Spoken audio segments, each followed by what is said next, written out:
Okay, my camera isn't that good, so please bear with me. I wanted to participate in open mic night, and there's going to be, obviously, I'm watching it, a huge delay with what I'm saying and what you see as far as movements on the screen.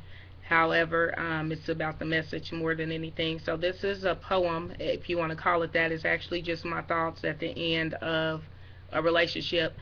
Sometimes we lose ourselves in love or what we deem to be love, um, and we don't realize how far we're willing to go to the point where we forget who we really are.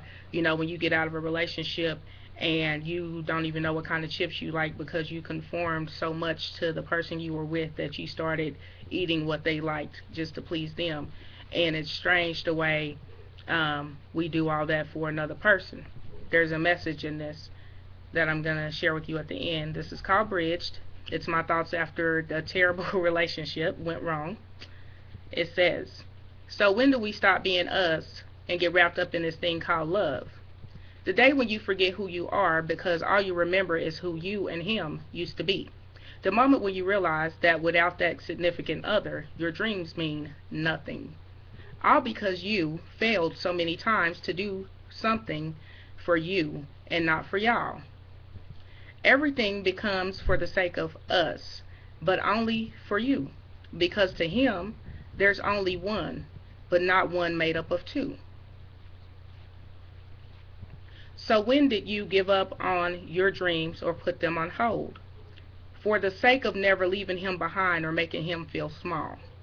Remember when your ambition was what attracted him to you? Remember late night conversations that meant something? Conversations between you and another person on your level? But nah, you blew those kindred spirits off for this one chance. This chance with red flags so big and bright you would have thought there was a sale going on. Yet you put on your blinders and danced with the sidewinders because you wanted something to work so bad.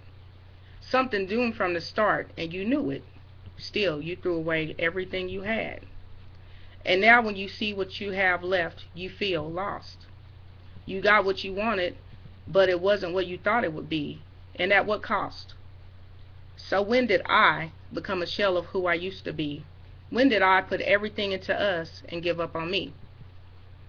The way I reference that today, now that I've given my life to Christ, is to say this. We are willing to give up so much and change so much of ourselves for another person walking the face of this earth. Boyfriends, girlfriends, husbands, wives, whoever. But a lot of us aren't willing to do that for Christ. When you read the scriptures, the Ten Commandments, the Word, chapters, anything that you read that tells you that you need to make changes for the better to walk the right path, a lot of us turn away and we don't want to do that. But we're willing to do that for the person next to us, even if they are just a friend with benefits or a boyfriend.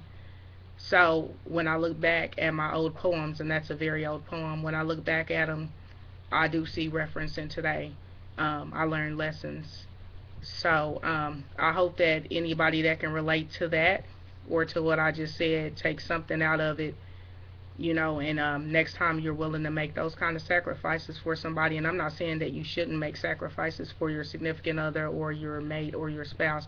What I'm saying is just check yourself and make sure you're willing to make those sacrifices and more for God, because he is the one who loves you unconditionally, no matter what you look like and what kind of money you have in the bank.